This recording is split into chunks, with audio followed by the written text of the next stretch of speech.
Hi, Jenny. Thanks for being back with me here on the Simplifying Entrepreneurship podcast. It's great to see your smiling face again here today. Good to see you, Pete. Yeah. Um, when I get together with you, we talk about communication and we talk about all the things around communication and speaking and getting the word out there in the best way that you can. And today we're going to talk a little bit about the 3 tips that will prepare you for your next presentation. As presentations are a big part of leadership. We're presenting all the time to our team, to our clients, all over the place. So it's just one of those things that we have to do. And as leaders, we need to be better speakers, right? And we need to be presenting in such a way that makes sense to those that are listening. Mm-hmm. When we look at some of the stuff that we're going to chat about today, I thought it would be kind of cool to talk about the biggest mistakes people make when they're going into a presentation, whether it be a big presentation or a small presentation. You can make mistakes on big and small. Mm-hmm. What's your thought on some of the biggest mistakes that people make on presentations, Jenny? Yeah, well, and like you just said, you might be giving a presentation. A presentation could be just to one person. Yeah. It could be on Zoom, over the phone, in person, or it could be to 100 people. For sure. And I think one thing that might be helpful is how often when you're talking to someone and you ask them a question, they give you so much information, right? And it's like overwhelming, yeah. Right? And we do the same thing because you're excited about whether you're talking about your business or any other topic that somebody asks you about. The common problem is you overwhelm, you fire hose someone, right, with information. And so a tip that I learned that's been very helpful, and this is 6 words. It's the 6-word solution. Cool. You will never overwhelm your listener again. And that is when they ask you, so like if I said, so Pete, tell me about your business, and you go into how long you've been doing it, and I have this many employees, and I love this, and and it's like 10 minutes because you're excited about it, right? Yeah. But what if I said, hey Pete, tell me about your business? And you responded with the 6 words, these 6 words. What would you like to know? What would you like to know? And I say, well, I just want to know, are you hiring anyone? I don't care how many years you've been doing it. I don't care, like how many hours you work or how much money you're making. I just want to know, like, are you hiring right now? And it's amazing when this would happen to us. People would ask about my dad's coaching and tell me about your coaching. Oh, he's been a Hall of Fame speaker and he does this and he's this and he's this.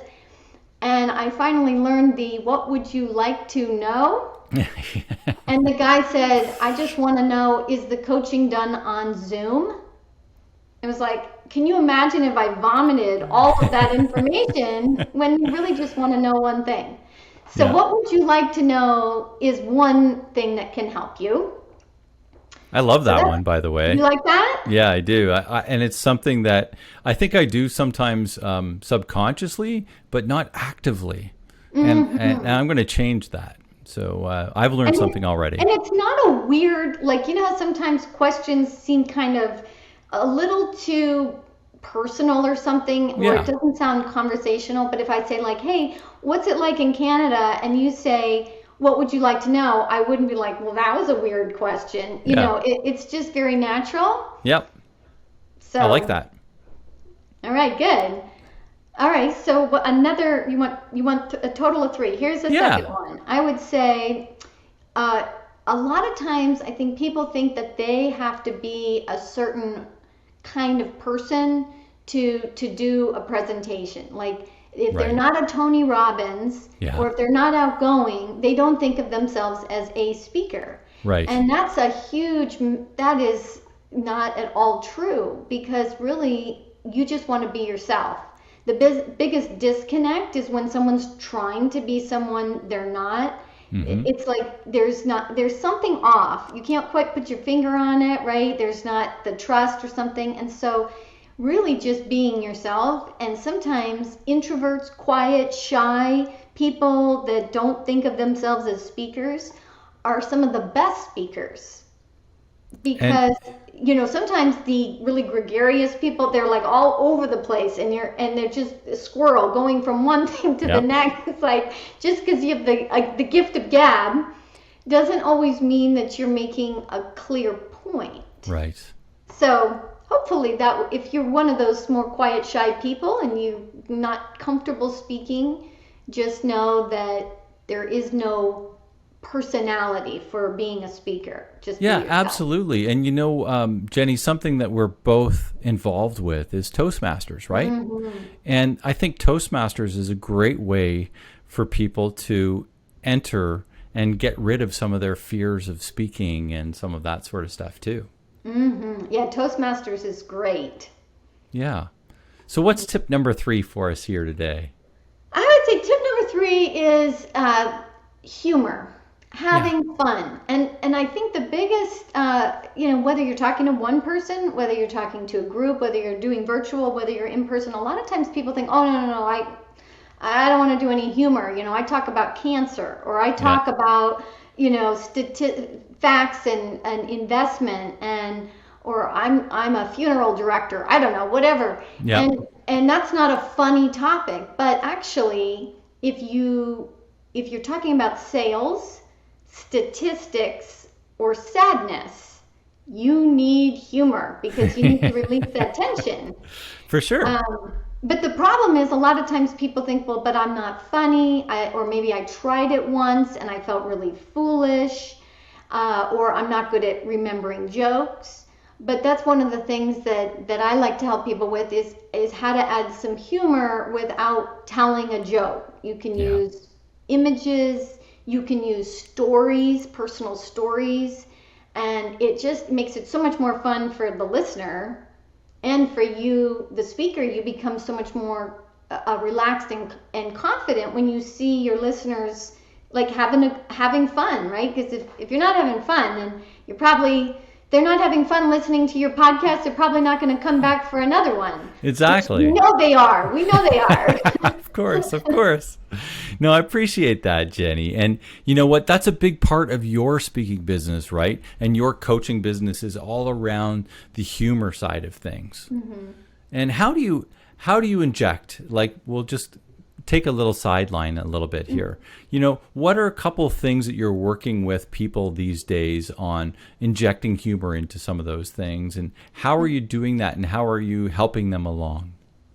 Good question. Well, if it's a virtual presentation or in person, you can always use images, like if you're doing a PowerPoint. Yep. And if you have slides that have text on it, try to replace some of your text slides with an image. That's more engaging. But even better than that, try to replace that image with a funny image. And if you're wondering, well, like, what kind of image that won't offend my audience and will be appropriate, if you search dogs or babies, funny dogs or babies on your topic, or an emotion like excited, and you show a funny, excited dog, you will never offend. No one, everybody loves dogs and babies. Cats, I would not recommend cats. But, and then the other way is if you're doing stories, and let's say you already tell stories in your speaking, one of the formula for comedy is pain plus time equals comedy. Pain plus time equals comedy. So think of like things that you did as a kid.